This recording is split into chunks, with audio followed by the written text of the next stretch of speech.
भगवान के पास गए, उनको सब बताया कि ऐसे ऐसे घटना घटी। तो विष्णु भगवान को भी साथ लिया। उन्होंने विष्णु भगवान ने कहा कि देखो हम भी चलते हैं, आप चलो वहीं शंकर जी के पास।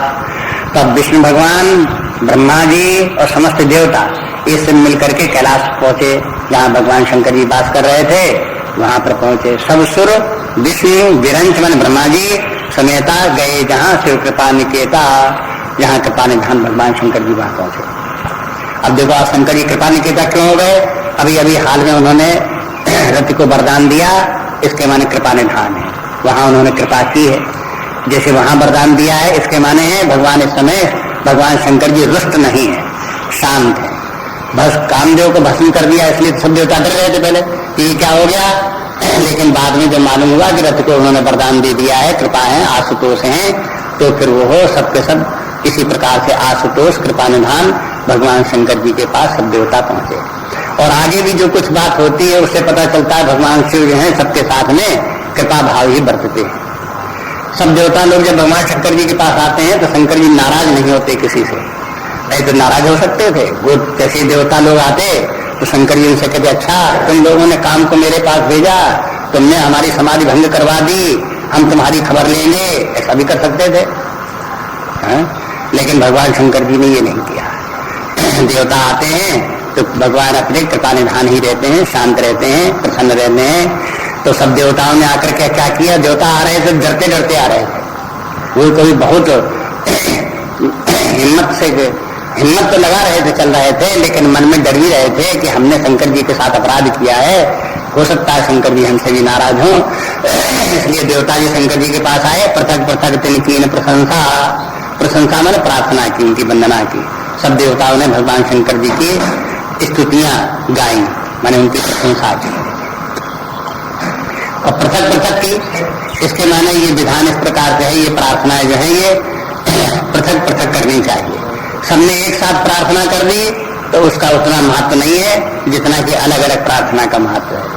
जैसे देखते हैं कि भगवान राम ने लंका में रावण को मारा, युद्ध हुआ, उसके बाद रावण मरने के बाद में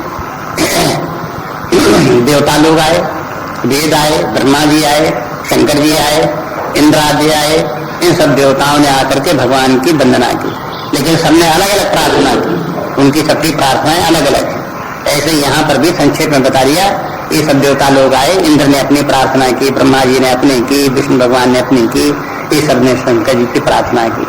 भय प्रसन्न चंद्र अवतंसा, उनकी प्रार्थना सुन करके चंद्र अवतंस भगवान शंकर जी प्रसन्न हुए। प्रसन्न हुए कि मैंने उन्होंने देखा कि सब लोग आकर के हमारी प्रशंसा कर रहे हैं, वंदना कर रहे हैं, इसके माने हैं ये कुछ लोग हमसे कुछ चाहते हैं, इसलिए आए हैं, इसलिए प्रशंसा कर रहे हैं। तो भगवान शंकर जी उनकी तरफ उन्मुख हुए और उनसे पूछा कि भाई तुम कैसे आए हो। यहाँ नाम दिया चंद्र अवतंसा, भगवान शंकर जी हैं, कृपा निधान है, लेकिन चंद्र अवतंस भी शंकर जी को कहते हैं। अवतंस के माने है मणि, मुकुट मणि, ये अवतंस है।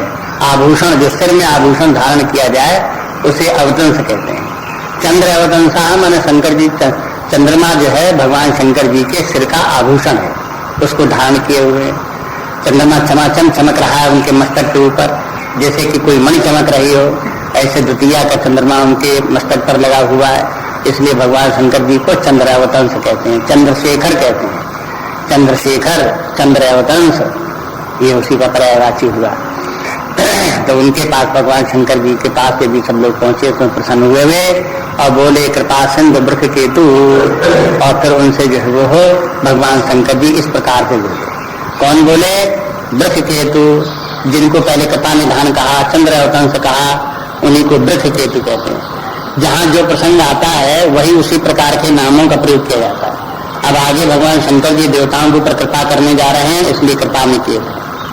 चंद्र अवतंस, 13 चंद्रमा भी भगवान शंकर जी ने अपने मस्तक पर धारण कर लिया और उसके दोष दुर्गुण उसके कारण से दूर हो गए। भगवान ने जैसे चंद्रमा के ऊपर कृपा की, इसी प्रकार से ये देवता लोग भी दुर्गुणी दोषी भले ही हों, लेकिन उनका भी इसी प्रकार से उद्धार करने वाले हैं, उनका कल्याण करने वाले हैं, इसलिए चंद्र अवतंस हैं। भगवान शंकर जी वृक्ष केतु है, माने धर्म ध्वजा लिए हुए, वृक्ष केतु माने धर्म की ध्वजा, इसलिए धर्म की रक्षा करने वाले हैं भगवान शंकर जी, वो भी आगे दिखाते हैं। तो कहो अमर आए के ही हेतु, तो भगवान शंकर जी उनसे पूछते हैं कि ये अमर तुम आप लोग किस लिए आए। अब उन सबको अमर करके संबोधन करते हैं, ये उनका आदर है। सब देवताओं ने भगवान शंकर जी से प्रार्थना की।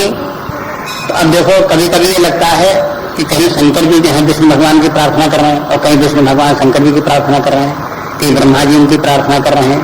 तो अपने पौराणिक कथा के अनुसार इसमें चिंता नहीं करनी चाहिए। व्यवस्था इस प्रकार की है कि ब्रह्मा विष्णु महेश तीनों देवता तीनों एक कोटि के हैं, बराबर ही है, एक ही परमात्मा के तीनों अंश हैं, घटबड़ कोई नहीं है। जब कोई एक प्रधान होता है तो बाकी दूसरे दो उनके सहायक बनते हैं और उनकी प्रार्थना भी करते हैं।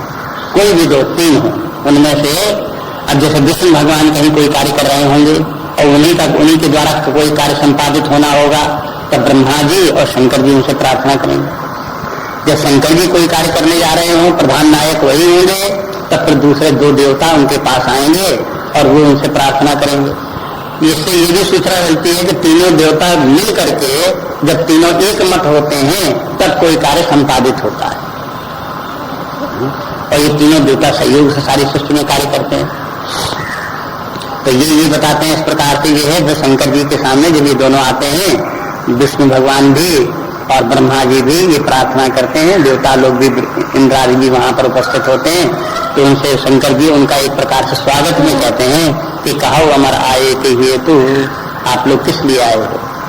और अमर उनका संबोधन उनके आदर के लिए है थोड़ा सा। फिर कहते हैं कि कहा विधि तुम प्रभु अंतर्यामी। तो सबकी तरफ से फिर भगवान शंकर जी ने बोलना प्रारंभ किया। देवता भी हैं, विष्णु भगवान भी हैं, लेकिन सबके आगे ब्रह्मा जी हुए। और ब्रह्मा जी ने फिर उनसे ब्रह्मा जी बोले कि आप तो अंतर्यामी हैं। अंतर्यामी माने सबके हृदय की बात को जानने वाले हैं। तदपि भगत बस विनमो स्वामी, तो भी भक्ति के कारण हम आपसे विनती करते हैं। अब देखो ये भी जहां कहीं देखते हैं तो ये प्रथा भी दिखाई देती है कि यदि भगवान अंतर्यामी है, लेकिन जब उनके सामने कोई जाता है भगवान के सामने, तो उसे भगवान से अपने हृदय की बात कहनी होती है। ये नहीं कि चुपचाप छुन्न भगवान के सामने बैठ गया है, अब भगवान से वो बोल नहीं रहे हैं, ऐसा नहीं। क्यों नहीं बोल रहे हैं भाई कि भगवान भी जानते हैं, क्यों बोले, ऐसा नहीं। तो वहाँ ये होता है कि भगवान के सामने जाते हैं तो बोलना पड़ता है, प्रार्थना करनी पड़ती है। और भगवान भी कहते हैं उनसे कि भाई तुम किस लिए आए हो। मैंने ऐसे बोलते हैं जैसे जानते ना हो, जानते हुए भी पूछते ऐसे हैं कि जैसे न जानते हो। और बताने वाले फिर बताते भी हैं, ऐसे बताते हैं जैसे वो न जानते हो। तो जानने की बात अपने स्थान पे एक स्थान पर है, लेकिन पूछना और बताना जब कथा प्रसंग चलता है, लीलाएं चलती हैं, तो उसमें पूछा भी जाता है, बताया भी जाता है। ऐसा नहीं होता कि सब अपनी जानते हैं तो इसलिए न बताएंगे न पूछेंगे, सब अपने आप जानते हैं, ऐसे चलते रहे तो फिर कथा का सौंदर्य बिगड़ जाएगा। इसलिए कहते हैं कि फिर वो ब्रह्मा जी कहते हैं कहा विधि तुम प्रभु अंतर्यामी, कि आप हे प्रभु आप तो अंतर्यामी हैं। तदपि भगत बस विनमो स्वामी, फिर भी हम भक्ति के बस होकर के हम आपके भक्त हैं, आपके सेवक हैं, आपकी शरण में आए हैं, आपसे विनती करते हैं। हम किस लिए आए हैं वो प्रार्थना हमारी आप सुनिए।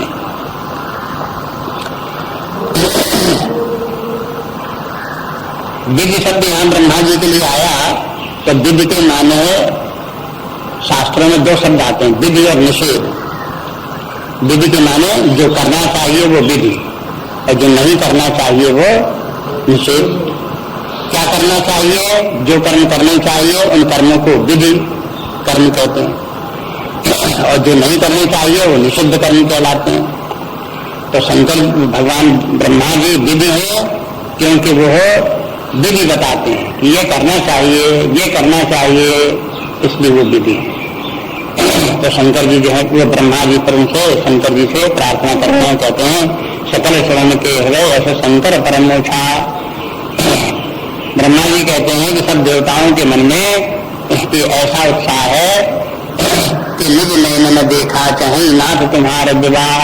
सब देवता ये चाहते हैं कि आपका विवाह हो, और फिर जब विवाह हो बारात जाए, सब देवता लोग आपकी बारात में जाएं और वहां पर तो तुम्हारे जब विवाह हो तो सब अपने आंखों से देखना चाहते हैं देवता लोग। अब देखो ब्रह्मा जी आदि देवता गए किस लिए थे, इनके पीछे बात क्या है, तारकासुर पैदा हो गया था। उस तारकासुर को मारने के लिए शंकर जी के पुत्र की आवश्यकता थी, स्वामी कार्तिकेय का। अब उस पुत्र को प्राप्त करने के लिए ये तो शंकर जी से ही कह सकते थे कि शंकर जी हम आए हैं वरदान आपसे मांगने के लिए कि आप अपना पुत्र दे दो, हमको एक पुत्र उत्पन्न करो, वो हमको दे दो जो कि तारक को मारे। तो देखो ऐसे बोलना जो है ये अशोभनीय है, ये संस्कार विहीन बात होगी, इसलिए वो संस्कार युक्त बात बनाते हैं लोग। संस्कार युक्त माने उसका न पुत्र का नाम नहीं लेते और तारक की बात ही नहीं कहते। सब कहते हैं सब देवता आपको बारात देखना चाहते हैं, आपका विवाह देखना चाहते हैं। तो आप शंकर जी कह देंगे कि हाँ बारात देखना चाहते तो देखें, विवाह देखना चाहते तो देखें, लेकिन जब विवाह हो जाएगा तो अपने आप ही फिर आगे वो पुत्र भी होगा और तारक भी मारा जाएगा, उसके लिए फिर रास्ता बन जाएगा। इसलिए तत्काल तो केवल विवाह की बात ही है। इसलिए ये सब देवता लोग उनके शंकर जी की बारात देखना चाहते हैं, ऐसा बोलते हैं ब्रह्मा जी।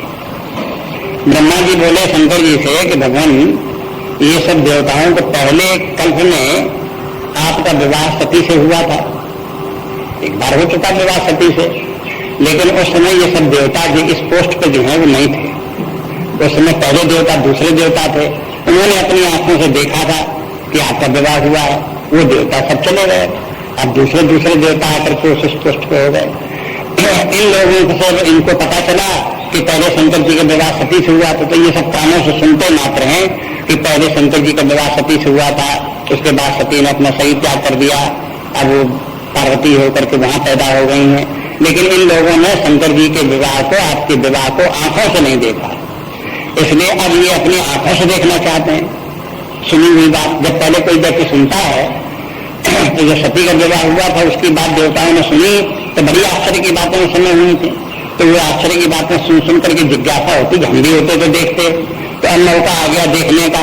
इसलिए देवता चाहते हैं शंकर जी का विवाह देखें और आगे चल करके शंकर जी के विवाह का वर्णन भी तुलसीदास विस्तार सहित करते हैं। और वास्तव में वो देखने लायक बारात है, एक अजीब तरह की बारात है, ऐसी दुनिया में बारातें नहीं होती वैसी देखने लायक। तो देवता लोग एक उपहास में भी कहते हैं ब्रह्मा जी कि ये सब देवता लोग आपकी अजीब बारात होगी वो देखना चाहते हैं। वैसे तो दुनिया में कितनी बारातें होती कहीं भी देख लें, लेकिन आपकी जैसी बारात दुनिया में देखने में कहीं नहीं मिलेगी, इसलिए इस बारात को आपको देखना चाहते हैं आंखों से। इसलिए निज नयन में देखा चाहे अपनी आंखों से देखना चाहते हैं। सती का विवाह को दूसरे की आंखों से देखा हुआ इन देवताओं ने सुना है, लेकिन अब अपनी आंखों से देखना चाहते हैं सामने विवाह होंगे। अब आगे फिर क्या होता देखो, यह सब देखिए भरी लोचन सोई कछु करो मदन मद मोचन काम जारती कहूँ बर दीना सुंदरी है अति बल कीना सासते कर पुनि करही पसाऊ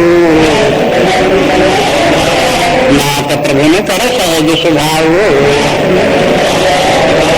पार्वती तप कीन अपारा करहुतास अरे अंगीकारा सुन विधि विनय समुझ प्रभु पानी ऐसे ही हो कहा सुख मानी तब देवन दुंदुभी बजाई बरस सुमन जय जय सुर साई अवसर जान सत्य ऋषि आए तुरताई विधि गिरि भवन पठाए प्रथम गए जहाँ रही भवानी बोले मधुर वचन छलसानी कहा नार न सुने तब नारद के उपदेश अब बाझूठ तुम्हार तन जारे हुकाम महेश कुशियावर रामचंद्र की जय पवन सुत हनुमान की जय बोलो भाई सब संतन की जय। ये उत्सव देखिए भरलोचन, मैंने वही बात फिर दोहराते, निज नयन में देखा चाहें तो कहते सब देवता लोग खूब आंखों भर करके ये उत्सव, आपके विवाह का उत्सव देखना चाहते हैं। सुन कुछ करो मदन मद मोचन, हे मदन मद मोचन, उसी का उपाय करो, मैंने जिससे कि विवाह का हो वो व्यवस्था की जाए। अब शंकर जी का संबोधन करके कहते हैं मदन मद मोचन है, मदन के मद का मोचन करने वाले। अब इससे ये मालूम होता है कि मदन का विनाश नहीं हुआ है, केवल मदन के मद का ही विनाश हुआ है। मद के माने कामदेव को पहले बड़ा अहंकार था कि मैं तीनों लोगों का स्वामी हूँ, सबको अपने वश में कर सकता हूँ, सबका मैं हाहाकार मचा दूँ कि सब लोग दुखी हो जाए, सब लोगों को परेशान कर, ऐसा बड़ा उसको मद था। जब किसी व्यक्ति को अपने बल का, अपनी बुद्धि का बड़ा अभिमान होता है और उसको नशा चढ़ता है, नशा चढ़ने में व्यक्ति फिर उल्टे सीधे काम करने लगता है, तब उसे कहते हैं मद। तो ऐसे कामदेव को भी मद था, एक नशा था उसके सर में, तो कहते हैं उस नशे को उतार दिया भगवान शंकर ने। उसको जहां ज्ञान के नेत्र से उसको देखा, उसका नशा उतर गया। जिन मद उतर गए मतवारे, ऐसा बोला ना पहले कि जैसे कि किसी का नशा उतर जाए उसके बाद सब लोग शांत हो जाते हैं, तृप्त हो जाते हैं, वैसे ही काम का ही नशा उतर गया। जब काम का नशा उतर गया तो बाकी सारे संसार की यथास्थिति हो गई, सब शांत हो गए, सबके दुख दूर हो गया, उनकी व्याकुलता सारे संसार की दूर हो गई। इसलिए जो है कहते शंकर जी आपने उसके मद का नाश कर दिया। अब वो अशरीरी होकर के तब भी विद्यमान है, कोई ऐसा नहीं कि हो नहीं। कभी कभी कोई अर्थ लगाते हैं शंकर जी ने कामदेव को भस्म कर दिया, रही नहीं गया, मर गया, खत्म हो गया, ऐसा नहीं। कथा प्रसंग से देखो तो ऐसे समाप्त बिल्कुल नहीं हो गया, वो फिर भी शरीर ही समाप्त हुआ, उसका अशरीरी होकर के फिर भी विद्यमान रहा और उसका केवल उसका मद का ही मोचन हुआ, मद नष्ट हुआ कामदेव तो फिर भी रहा। तो कहते हैं कि हो सोई कछु करो मदन मद मोचन, और काम जा रहे कहूँ बरदीना, उसने आपके मदन को शाम को जला करके पहले जला दिया और फिर उसको आपने रथ को वरदान भी दिया। कहते हैं कि कृपा सिंधु ये अति भल कीना, आपने बहुत अच्छा किया। अति भल कीना, भल तो भला तो किया ही, अति भल किया, बहुत ठीक हो गया आगे। माने कामदेव का मद नहीं रहना चाहिए उसको, उसका मद का आपने विनाश कर दिया पहले तो। अब भगवान शंकर जी जो है देखो, एक तो दो बातें होती हैं, कुछ लोग प्राणियों को तो मान लिए जिनके ऊपर काम का शासन सवार है, नाना प्रकार की कामनाओं से हर प्राणी ग्रसित है और वो काम उन सब प्राणियों को अपनी जैसे छोटी शक्ति पकड़े हो और सबको उनको हिला रहा हो, परेशान कर रहा हो, नचा रहा हो और एक जन्म से दूसरे जन्म में उनको घुमा रहा हो। एक दशा तो प्राणियों की एक ये, और दूसरी ये है कि जो काम के सिर के ऊपर भी बैठा हुआ हो और काम को ही नचा रहा हो। भगवान शंकर जी ने काम को भस्म भी कर दिया और काम को उत्पन्न भी कर दिया, अशरीरी भी बना दिया। मानो इतने समर्थ हैं तो वो काम को नचा देंगे, काम को ही बना बिगाड़ देंगे, इतनी सामर्थ रखने वाले भगवान है। तो बस यही सारी सृष्टि की बात केवल भगवान की यथा जैसी स्थिति उसका वर्णन मात्र नहीं है। इसका तात्पर्य है कि जीव की एक दशा वो होती है जब तो वो कामनाओं के अधीन होकर के जीव भाव में जीवन जीता है, और दूसरी स्थिति ये होती है जब आत्मभाव में परमात्मा भाव में होता है, तब कामनाओं के अतीत हो जाता है, तुलनातीत हो जाता है, कामनाओं से फिर वो परे निकल जाता है और समस्त कामनाओं को फिर उनके अपने उसकी मुट्ठी में है। उन कामनाओं को करे भी ना भी करे, लेकिन वो कामनाएं उसका कोई नहीं बिगाड़ सकती। कामनाओं का दास होना तो खराब है, प्राणी उससे परेशान होगा, दुखी होगा, लेकिन कामनाओं का स्वामी होना अच्छा। अगर उनका स्वामी है, उनका अपने अधिकार में है उनको कामनाओं को, तो फिर वो स्वामी होकर के रहेगा, कामना उसका कुछ नहीं बिगाड़ सकती। वो कामनाओं को जिस कामनाओं को जब जैसे चाहेगा तैसे अपने प्रयोग में लाएगा उनको। तब शंकर जी जो है वो हो इस प्रकार से कामार इसलिए कहलाते हैं कि काम के भी शत्रु उसको भी अपने हाथ में पकड़े हुए, क्योंकि भगवान शंकर जी के हाथ में उसकी काम की। तो ब्रह्मा जी भगवान शंकर जी की प्रशंसा करते हैं कि आपने बहुत अच्छा किया। यही रूप होना चाहिए, स्थिति यही होना चाहिए। काम जो है ऐसा नहीं कि ऐसा मदमस्त काम हो जाए कि तीनों लोगों को बस में कर ले और उसके सामने कहीं कोई और है ही नहीं, ऐसे करके स्थिति उसको हो जाए, ऐसा नहीं होना चाहिए। उसके ऊपर शासन करने वाला होना चाहिए कोई। तो ये बता दिया, इससे कहता है सांसत करे पुण्य करिए पसाऊ। सांसत करे, सांसत माने पहले जो है शासन करे, दंड दे, लेकिन पुण्य करिए पसाऊ। पसाऊ के माने कृपा, फिर उसके ऊपर कृपा करे। सांसत के माने दंड दे, दंड देने के माने पीड़ा पहुंचावे। अगर कोई उपद्रव करता है, गलत कार्य करता है, तो उसको दंड देना चाहिए, और दंड दे करके उसके बाद उसके ऊपर कृपा भी करनी चाहिए। दंड देने के माने नहीं कि उसको बैर भाव मान ले, उसे विरोध मान ले, झगड़ा पिसाब करके उसके साथ में कह दे कि बस अब हमें से कोई विरोध हो गया हमेशा के लिए, ऐसा नहीं है। उसके ऊपर करिए पसाओ, उसके ऊपर कृपा भी करनी चाहिए। कहते नाथ प्रभुन कर सहज स्वभाव। जो स्वामी लोग हैं, शासक लोग हैं, स्वामी लोग हैं, उनका ये सहज स्वभाव है। माने कि राजा का धर्म क्या है कि प्रजा के ऊपर शासन करे। शासन करे मैंने कठोरता के साथ व्यवहार करे, तो प्रजा को कष्ट होगा, लेकिन प्रजा को जो है वो हो उसी के द्वारा सुख भी पहुंचेगा। प्रजा का पालन करे, उसके लिए जो जहां जिसके लिए जो कुछ आवश्यकताएं हैं उनकी सबकी पूर्ति करता रहे राजा। इस प्रकार से उनके ऊपर कृपा भी करे। ये दोनों काम करने होते हैं। जैसे बच्चे के साथ माता पिता व्यवहार करते हैं, बच्चा उपद्रव करता है तो उसको डांटते भी है, मारते भी हैं, लेकिन उसके साथ साथ उसको पुचकार भी देते हैं, उसको मिठाई खिला देते हैं, उसको बहुत अच्छा भी कर देते हैं, हृदय से भी लगा लेते हैं, ऐसे ही कर देते हैं, दोनों बातें कर देते हैं। ये जैसा स्वभाव माता पिता का है, तो माता पिता भी पुत्र के स्वामी हैं। इसी प्रकार से संसार में प्रजा है और राजा है, तो भी उसका संबंध इसी प्रकार से। राजा के समय प्रजा जो है वो सब पुत्र के समान है, राजा पिता के समान है, तो पिता को भी अपने सब पुत्रों के साथ में इस प्रकार व्यवहार करना पड़ता है। भगवान शंकर जी भी ईश हैं, इसलिए सारे जितने जीव हैं वो सबके सब जो है उनके पुत्र के समान है, तो उनकी सबकी रक्षा करना, सबकी सृष्टि की सबकी रक्षा करना शंकर जी का अपना काम है।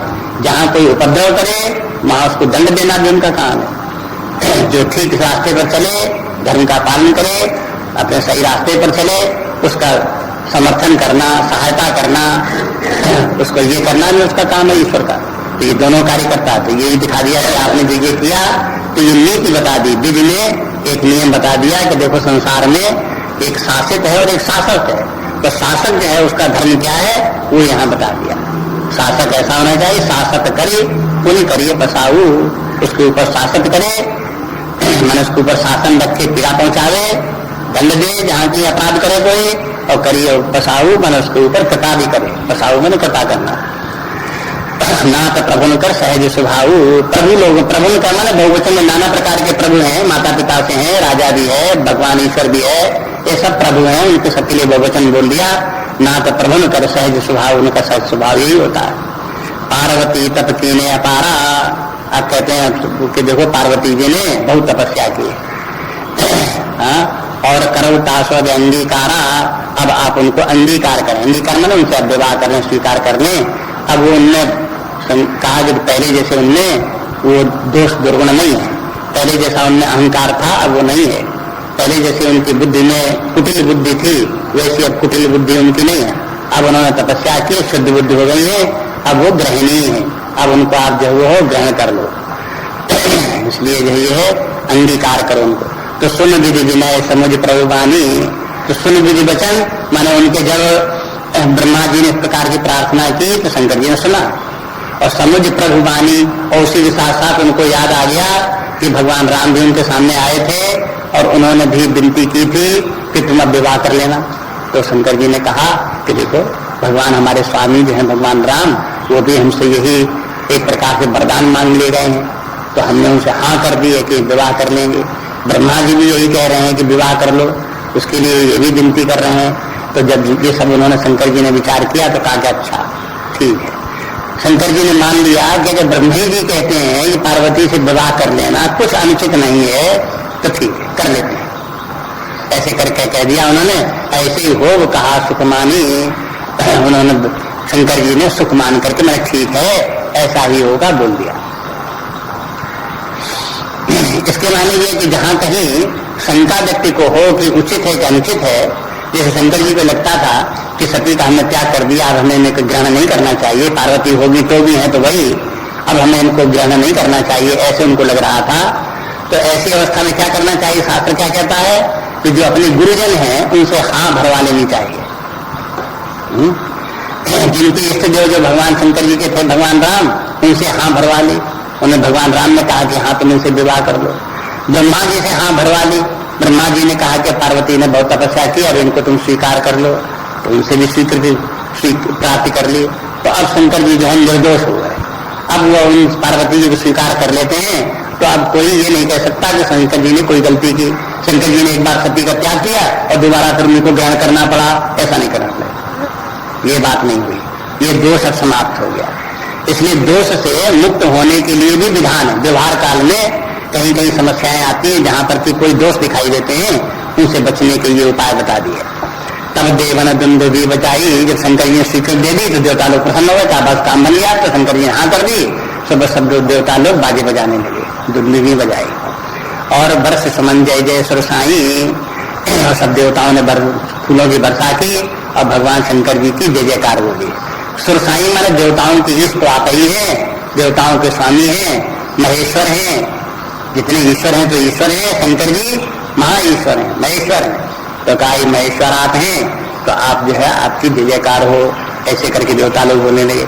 अवसर जान सप्तऋषि आए, बस सप्तऋषि जो मध्यस्थता काम करते हैं, मध्यस्थता का क्या काम करते हैं, वो तो समझो नाई का काम करते हैं। जो पहले जमाने में जो नाई का काम था, जो भेद दो नाई चला जाए और वहां पर अपन बारी दे आवे और वहां से ले आवे, वो आकर वहां बताया कि बारात तैयार खड़ी है, चलो तुम लोग निकलो, तब वो बस ऐसे करके एक दूसरे से यही काम जाएंगे।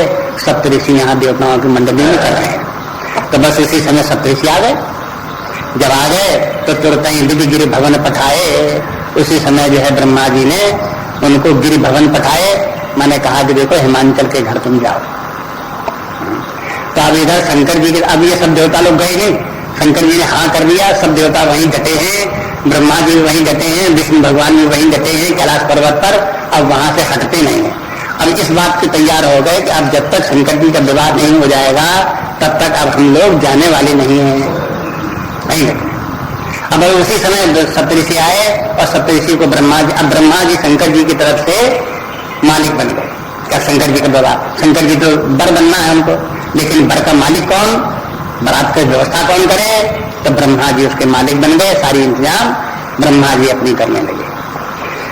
अब उन्होंने ब्रह्मा जी ने सप्तऋषियों को भेजा हिमांचल के पास। तो हिमांचल वो गए, प्रथम गए जहाँ रही भवानी। अब जैसा ब्रह्मा जी ने बताया होगा वैसे ही सप्तऋषि जाके करते हैं। तो पहले सप्तऋषि कहाँ गए, गए तो राजभवन में जहाँ हिमांचल का घर था, लेकिन उसमें जिस कमरे में, जिस भवन में, जिस भाग कक्ष में पार्वती जी रहती थी, उस भाग में वो पहुंचे और जाकर के उनसे मिले, जाकर के बोले मधुर वचन छलसानी, और पार्वती से जाकर के उन्होंने सप्तऋषियों ने कहा।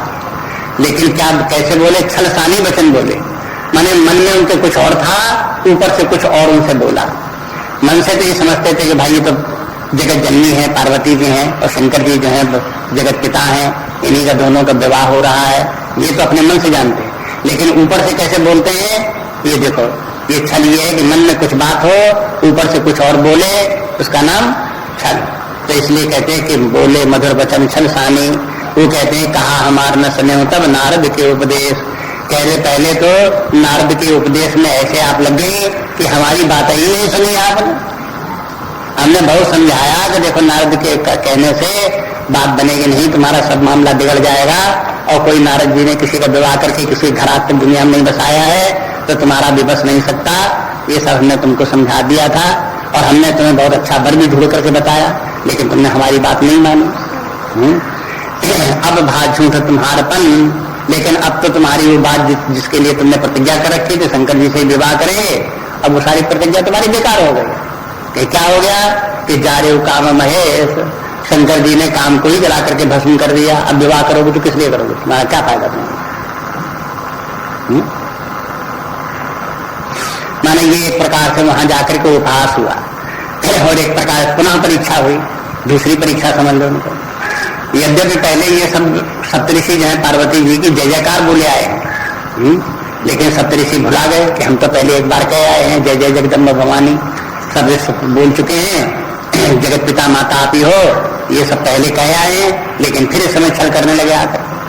क्योंकि अब ये विवाह होने जा रहा है, इसलिए विवाह के समय पर कुछ इस प्रकार की समझो मजाक है। ये विवाह के समय में लोग बात कभी कभी थोड़ा उपहास परिहास भी करते हैं। तो इन सप्तऋषियों ने जाकर के पार्वती से परिहास किया कि तो बेकार, तुम आप शंकर जी का विवाह करना तो बेकार है। अब तुमने समझा, मानूंगा तो मैं नहीं मानूंगा कि कामदेव आया, उनकी समाधि को उनको जगाया, शंकर जी ने क्रोध किया, काम भंग हो गया।